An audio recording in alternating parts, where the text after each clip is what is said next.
Hey, you guys, welcome. Today it is all about SEO. Bum, bum, bum. Honestly, I know like SEO, like either you love it, you hate it, or whatever. There are a lot of people out there who are like, SEO is like the bane of my existence. I get it. But here's the thing, it is the way for us to be able to get found as tutors and be able to compete against the big dogs out there. So if you want to be able to get found for your tutoring business, knowing how to set up a blog so that you're creating content that's SEO friendly is a great way to do that. So today we have an expert who's going to be joining us, Suzanne Davis, and you're going to get to hear all about her in a second.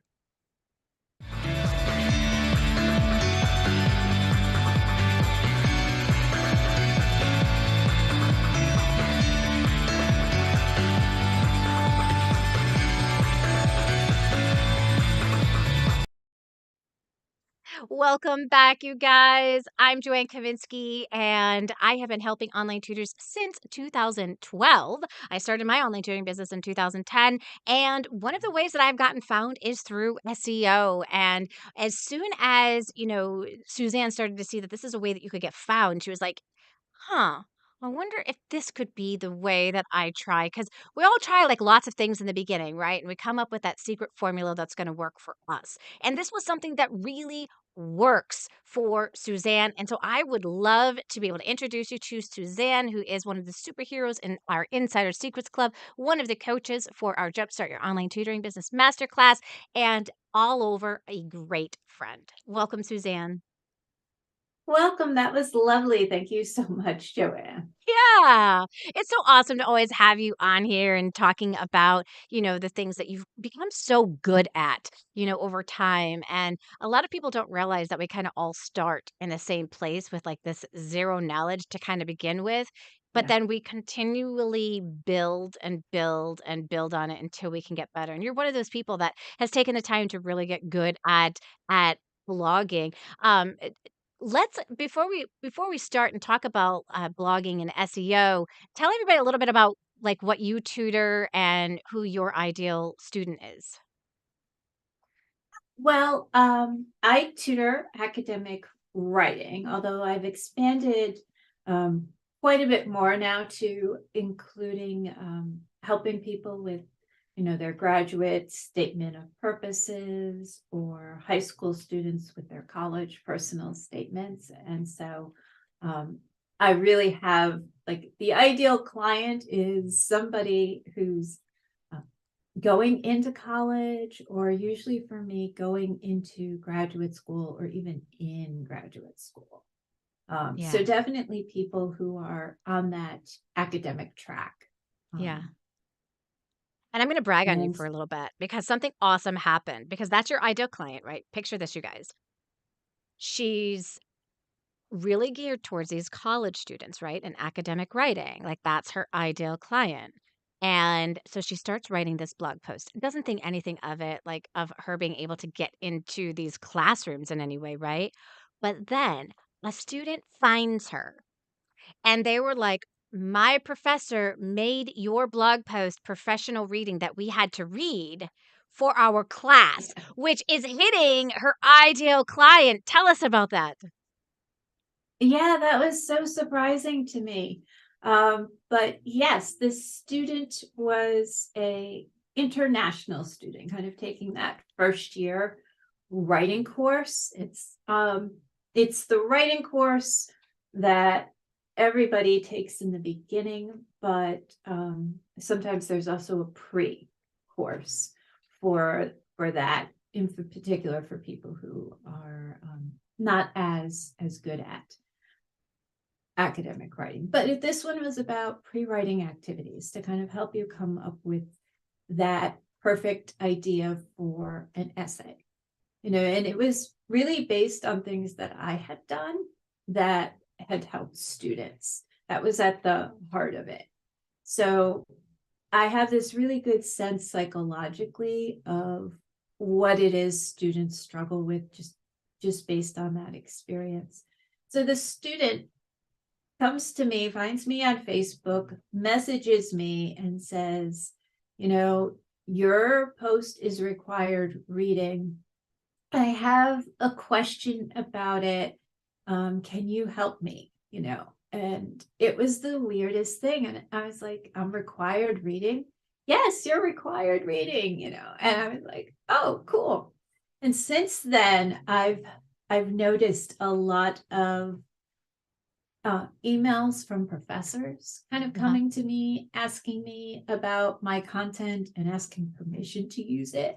Like, you don't need permission. Please use it. Spread it out there. If you're linking to my website from your Yeah. university, go right ahead.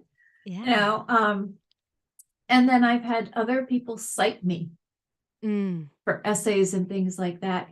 Kids, there I am in their little citation.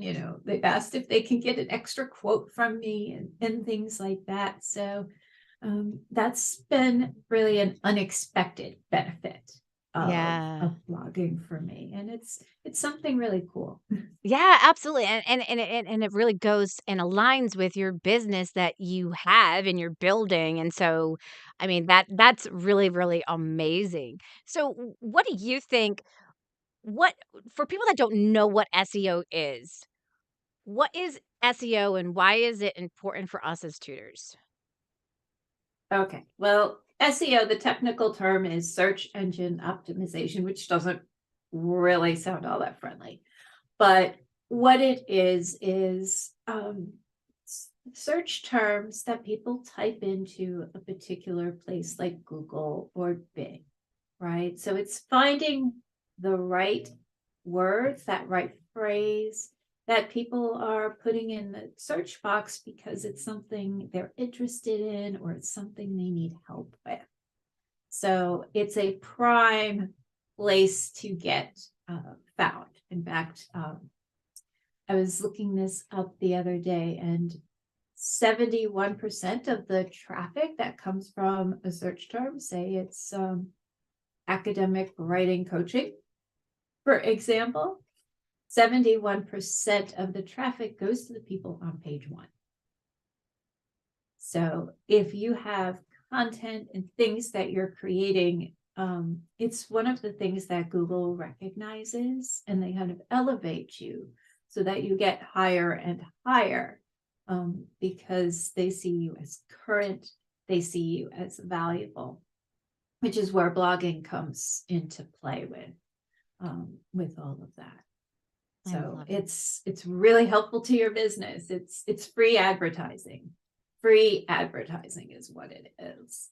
Yeah, it is. It's free advertising. And so if you guys are like, well, I don't really know how to blog or any of that, we've got you covered because there is a new class that Suzanne has ready for you. It's called Blogging to Get Found Masterclass. So if you guys are interested in learning more about it, there is a link below in the description so that you can check it on out and do that. But let's go back into SEO. What are some of the misconceptions that people have about SEO? Um, that it's really technical. That it's like I would say the biggest thing is that you have to spend hours kind of going through all of these search terms to find something. Um, and it's really not that technical. It's really more, do you know who your ideal client is Yeah. and the types of things they need? It's more, I would say, on that psychological end than it actually is on the techie end, Mhm. you know. Um, and then the other misconception that I hear from people is that they don't need it, that Mm. they can do everything just by posting on social media. And really, the first place people go to find tutors tends to be what they type into Google still. Yeah. Um, Yeah. I keep expecting it to change, every year, and it's been the same results, you Yeah. know. So it's a place you have to be, and it's something you have to do. Um, if if you want to be found from people all over the world. I think it's a difference Um, between too attraction marketing versus me constantly having to go on out and find every one of my students. Like I Yeah. personally love being able to open up my inbox and see that I have a request from a new student who wants to hire me, right? Or a new parent who wants to hire me to work with their child. I would rather run my business that way and run it off of referrals and run it off of people finding me accidentally. And this is what we call organic marketing, right? So, organic marketing Right. means that you're not having to do paid advertising. So, you can skip the Facebook ads that are draining $500 out of your bank account. You can skip the Google ads, which are, maybe you've spent $1,000 and you're like, I've gotten zero leads.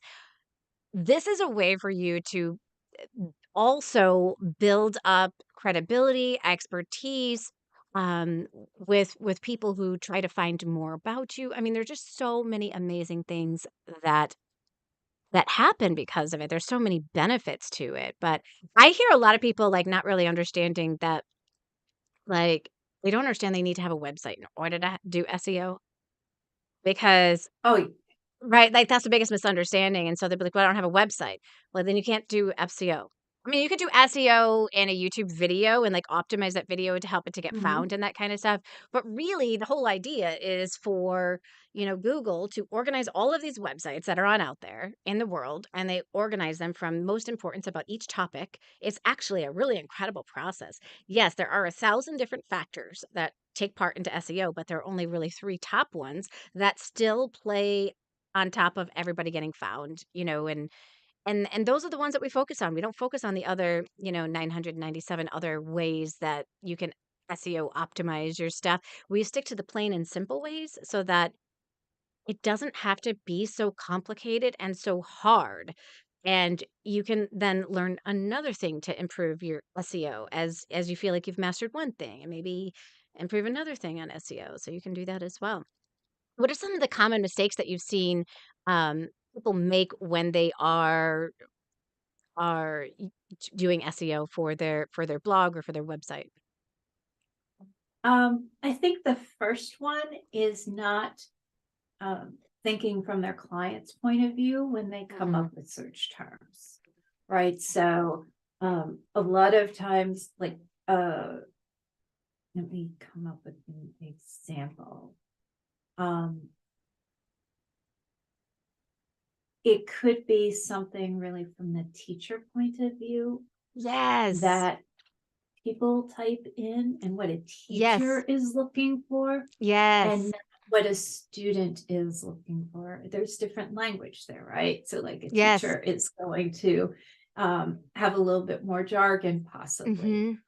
And so people find something related to their niche and they find it has really good results, but it's not, you know, it's It's the wrong wasted good person who's looking results for that because it's word. not Yeah. exactly, Yeah, yeah, absolutely. I Um, see that all the time.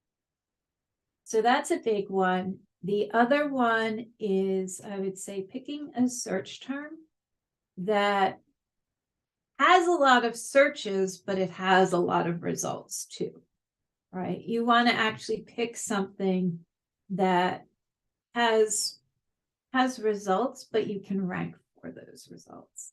So, Mhm. like, I know if something is like there's 10,000 search results, that's going to be really hard for me to rank. I mean, I'm good, but I'm not that good that I'm going to beat out like Wyzant and those things in a 10,000 um, with 10,000 search results. I might try it just to see, but I spend most of my time looking for those specific keywords that have lower results so that I can come up higher. And a lot of times these are longer phrases, um, but they may be things that are like a question Mhm. that somebody has a high interest in. So I don't need, you know, 10,000 people searching for my particular topic, because a lot of those 10,000 people may only be so serious. But if I've written something on an essay, like my most popular one is essay hooks, right? Mm. So that, it has lower search results and a lower amount of people searching for it, but those people who are searching for that are struggling with writing essays. Mhm. So it's finding, I would say, the right balance between you want something that people are looking for, but you don't want to be in an overwhelmed market.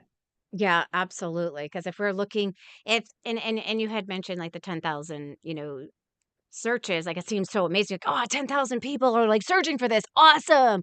But then you have to also then take a look and see how much competition is out there. And like you said, when there's 10,000, Exactly. there's probably a lot of other people that have already created content about that, and now I can't easily get found for it. So if there's like, you look and you find, oh, there's already a billion different, search results on there. There is no way against a billion that you have a chance of getting on page one, right? And you don't have the SEO, your website doesn't have the SEO credibility either yet. So they're gonna Mhm. dig you pretty down deep in the search engine, and most people aren't going to find you. So those results can be really exciting when you find them, but you really do want to look for those words that are specific. I find too another mistake that people make is not understanding the difference between a short tail keyword and a long tail keyword. And so they just Right. think automatically, oh, well, I hear people say this all the time. I use that little thing in Google, the search bar, and I typed it in and Mhm. it filled it in for me. And so I knew that that would be a good keyword. So they use like the auto fill in to be able to figure out their keyword, which sure, that can be a starting point, but then you want to again find the low lying fruit versus something that is automatically being suggested is probably not going to be something again that you can get found for because there's already a ton of content out there, which is why Google is suggesting that phrase. So they don't understand the difference between like a keyword that I can actually get found for, a short tail keyword and a long tail keyword.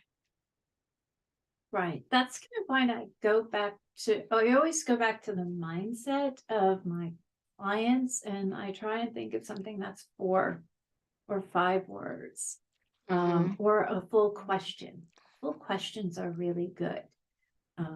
Like, how do I write a thesis statement or something, or write a thesis statement, or, not thesis statement. Because thesis statement, yes, even if I type it into Google, there's that prediction where they have the things underneath. But yes, those are ranked in most popular, right? So that first one or second one or third or fourth, that when you type that in and you want to do what's called a Boolean search, where you put things in quotes, um, I'll just be overwhelmed, Mhm. and how serious are all of the people that type in the words thesis statement about getting a tutor Right, right, or right. getting that right kind of extra help? We don't even know what they're looking for at that. Right, they're just like looking basically for um uh, to improve their own thesis statement. They're not looking to hire somebody. Exactly. Yeah.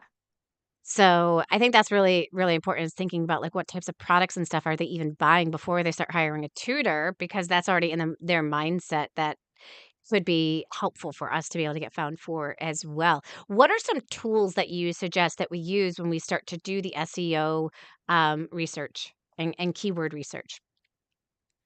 Well, the best that I've found that's kind of affordable for a lot of people is Uber Suggest, um, because there's a lifetime plan, and I forget how much that is. And I found that that was a worthwhile investment for me, and I could afford it. But before that, if you're thinking I'm kind of bootstrapping, I don't have a lot of money, I'm overwhelmed, there's some Chrome extensions that you can get and add um, into your mix. Do you mind if I share my screen a Yeah, go minute for it. and show that on Google? Um, I have a whole list of them, but I'm just going to show you a couple right Yeah, and now I always that tell people too, like when it comes to are anything with a popular. subscription, well, like Uber Suggest is the best one. You could do like 3 free searches on it, like a day, which is in the beginning might be all that you need and is fine.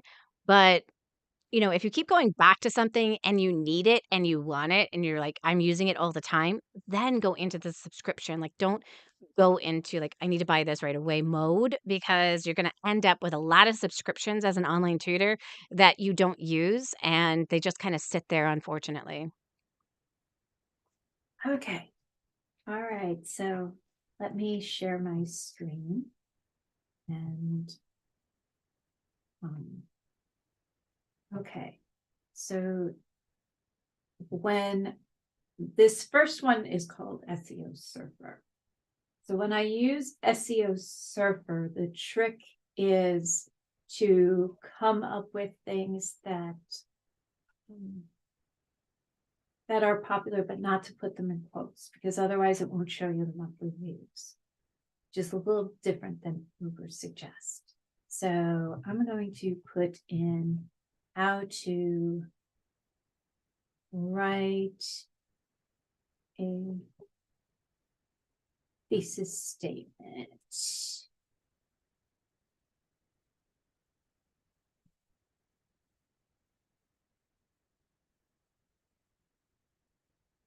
You'll see it's calculating, it's trying to figure out. And here it gives you the monthly searches. So 27,100 people are searching for how to write a thesis statement. And that's a pretty good, useful thing to know. The search results, and then just being able to do how to write a thesis statement to get the actual number of results out there. But I know by this that this isn't a good keyword for me because there's 672,000 Yeah. results.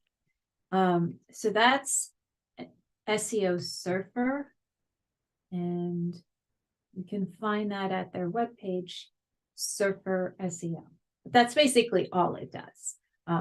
So you're not getting a lot of competition information and things like that. The other Chrome extension that I find really useful is Uber Suggest has a Chrome extension.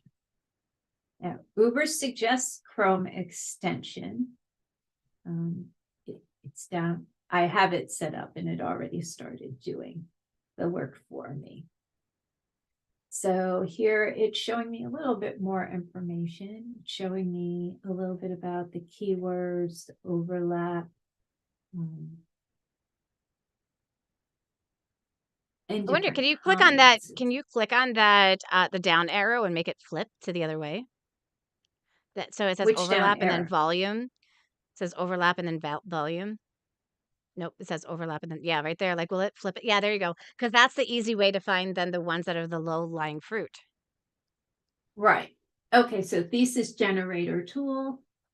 I could write about the dangers of using a thesis Yeah. generator tool, right? Right. So I can use that keyword. I Yeah. don't have to write, hey, use this. I could write about the problems with that. Mhm. Writing introduction thesis sentence. Okay, so that's got a search volume of 20. Let's see. Oh, writing an introduction thesis statement. How to write an introduction with a thesis statement. So these are better things that I can test. Mhm. Right. And so keyword, oh, that's keyword server still. There's the Chrome one.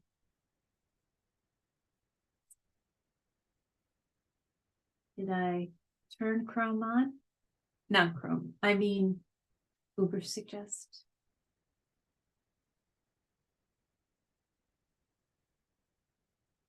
Yeah, I don't I know. I may had to I turn had to this turn off off. my Chrome. I had to turn off my Chrome because it was I don't know what I, like, added onto my Chrome, but it beeps at me and it loads everything slow, so I had to stop using my Chrome. Okay.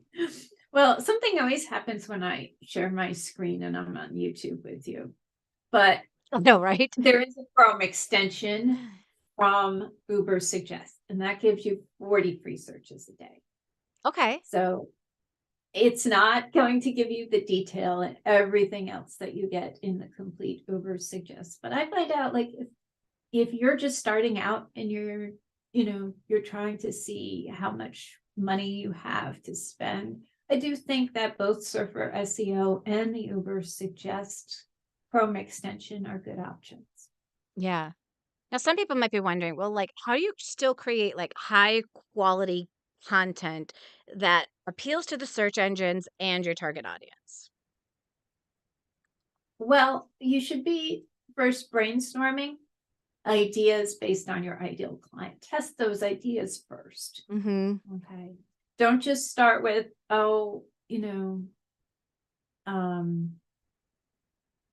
phonics for third grade. No. Start thinking, Right. well, what is it the Because parents are that's what a looking teacher at would put on for in. phonics? Yeah. What would that teacher do?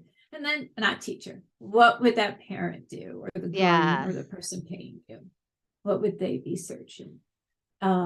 So come up with that brainstorm list first, and then test those search terms. Yes.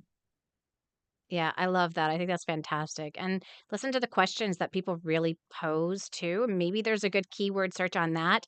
I would rather create content that is audience targeted than just create content that is keyword content. I like to marry them whenever I can, but I'm not only creating content that is only something that I can get found for with with Right. with that. But I exhaust everything first with keywords that I can think of in the moment, and then start creating some other content, and as I get an idea, like, say, "Oh, well, I wonder what keywords I could use for this. Are there any keywords that I can find that would be great?" I might have to just phrase it a little differently because those are the words that the ideal client is using, right? Versus what I'm using or how I'm explaining it. And so it can help us really think about, "Oh, how are people typing that on in?" But what are your thoughts about that? Like, creating high quality content that appeals to search engines and your target audience? Um, it definitely has to be, for me, starting out, I want some of those blog posts that are high value, but also rank well in the keyword research, because those are usually things that people are looking for. So I like to have like 4 or 5 of those. But then I also want ones that are specifically targeted to my students. And if the keywords are really good keywords, wow, that's great. But if not, then I can post those blog posts in the areas where I already know my followers are. Or if I have an email list, those people follow me no matter what. And that's a high value piece of content that they can look back on, and that might convince them, okay, now I am ready for a tutor, or I Yeah. am ready for whatever this service is. Yeah. A lot of people think that people are ready to buy like right away, and only a certain percentage of people are ready to buy right away. Sometimes they have to like hear something, be introduced to somebody, feel comfortable with them. There's lots that goes into the psyche when it comes to that. I kind of going back to like misconceptions. I think one of the misconceptions I've heard people think about is they've created their website and they started blogging, but they didn't know about optimizing SEO well enough. And so then they just Yeah. say, well, blogging doesn't work. But there are things that we also have to do so that it kind of starts triggering the formula for SEO.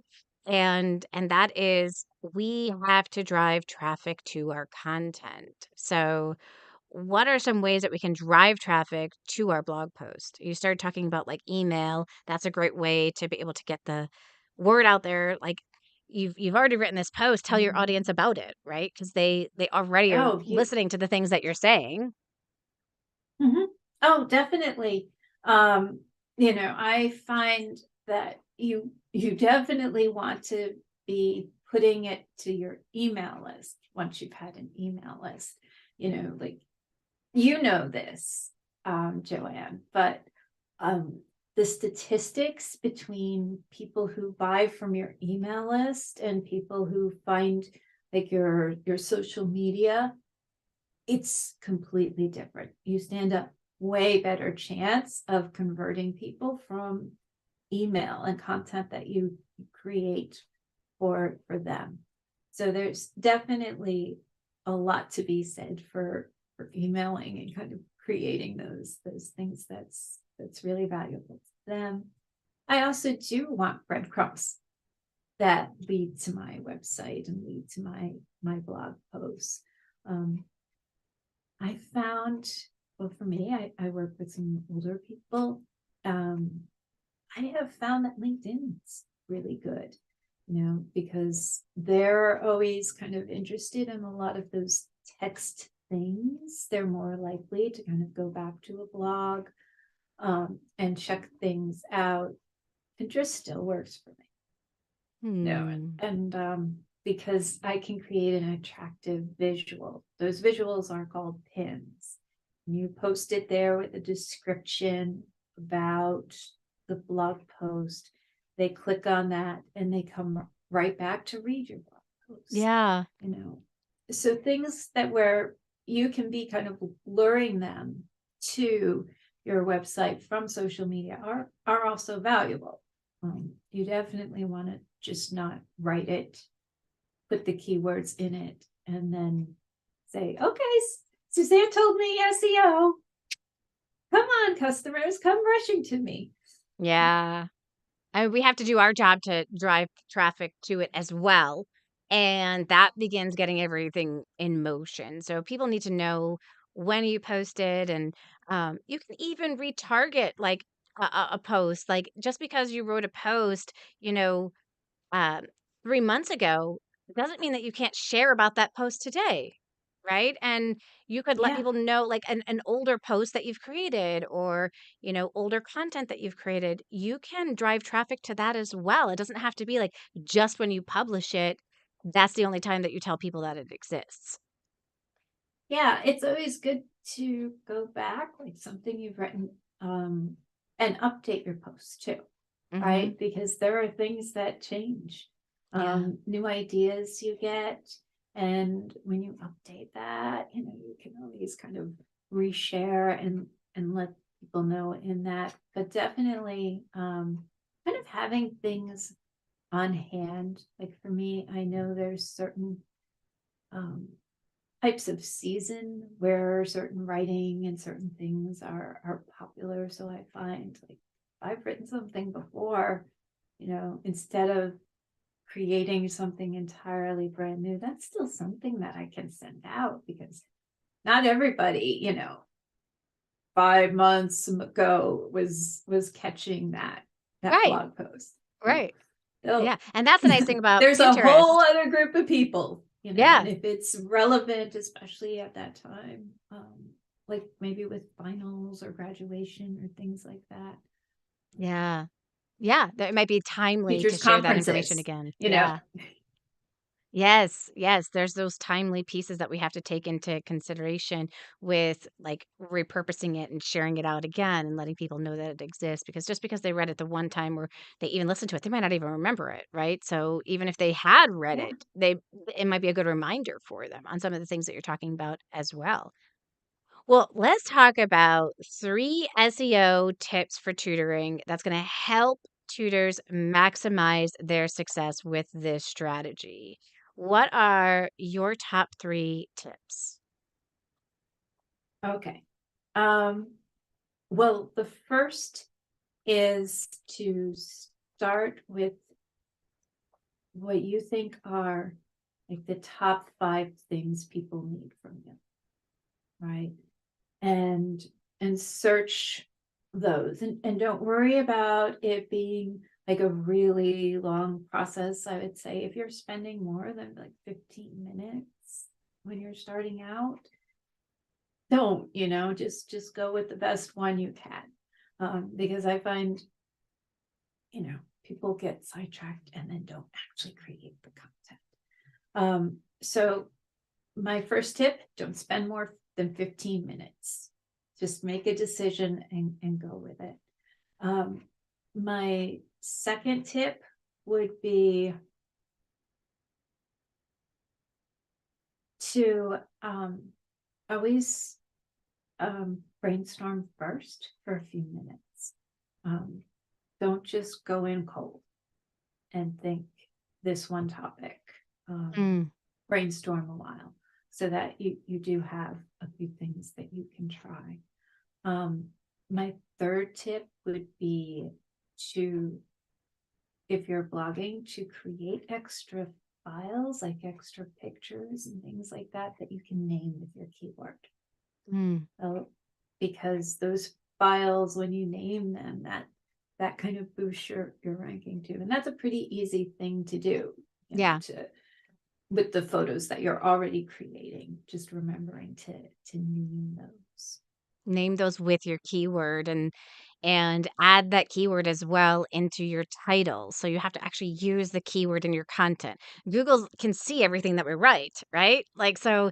if they're looking at a blog post and it doesn't use that word in there at all, you know, even just planting it on the backside of a website, but it not actually being in the content is is not gonna trick the system as much as you think it is. So, you really Yeah. do you wanna think about, like, you're writing this content to serve your ideal client so they can find you, right? So, use that keyword inside of the content that you're creating. And a lot of these tips they'll learn as well when they go through your blogging to get found masterclass, right? Right. Yeah. And those keywords that you find, it's pretty natural to, well, it's natural to come up with it for your headline, your title. But it's also pretty natural to come up with one subheading that has that keyword in it because it's about the topic that you've written Right, about. exactly. It's easy to introduce in the beginning that keyword and have it at the conclusion within like those last few pieces. And then it just, don't overthink it, but it just kind of comes naturally throughout that because the topic in the blog post is about the topic that suits Yeah. your keyword. Now, here's another little tip that I'm going to share with you guys for free. But I do highly suggest you take Suzanne's class because it's going to help you with writing the blog post, being able to format it correctly. And she's going to personally show you how to do these versus just telling you how to do these, right? She's going to show you. So, Right. one of the things that I found is you're having these conversations with your clients, you're doing these consultations, you're doing free assessments, and they're asking you questions. What questions are they asking you? And then look to see if there's a keyword Yep. on it. I had one who's the mom said to me, "What are some things that I can do to help my child learn the names of the letters? She's really, really struggling with this. How can I support her at home?" And so after we talked and, she was already moving forward as a client, I took about the next, 45 minutes to write a blog post about it to share what are the things that she could be doing at home to be able to support her child. So, this served 2 things. I am now able to send that directly to the parent who, of course, they're gonna go to my website and read it, so that's driving traffic. But other people in the future are gonna have that same question. I can share it with them, and they can look back on that and be like, "Oh, wow, that's really helpful to know." And then they are more likely to share it with other people as well, and I can share it in all those other places that we've kinda talked about. But when we're creating content for our ideal client, it starts with listening to what it is that they need. And then you can start the keyword research and be like, based off of what I heard them asking. Because if they're asking that Right. to you right before they start tutoring, what are the chances that other people are Googling that right before they start wanting to hire a tutor? Yeah. It's pretty high, right? It's going to be pretty high. So that those are going to be some really great keyword. Well, thank you so much, Suzanne. This has been Oh, really can I helpful just add one information. more tip Yeah. before we go? Okay. It's the way I frame this course too. This is a huge thing. Start writing first about the topics that they need and then do the keyword research after you've written a draft. Um, because your writing should come first. And you always find as you're writing by the end of that, you have a really good idea of what this topic is. And it really does help you with thinking through those search terms and then figuring out where to put those search terms. Mhm. Because remember, it's just a draft. If you don't start writing first, it's not as natural, and you're so worried about the keyword and the keyword phrase. Um, and you always want to speak from your heart to that ideal client. That's Mhm. the basis of everything. Yeah, for sure. Well said, well said. So if you guys haven't had a chance to check out um the Blogging to Get Found Masterclass. You did a free training on expert tips as well for blogging. So that is on that page. So click on the link inside of the description. And if you'd like to hear about topics like this that are going to help you be able to get found by more students, then please subscribe to this channel, like the video, and we'll see you in the next one. So thanks for being here, you guys, and we'll see you all soon. Bye, everyone. Thank you.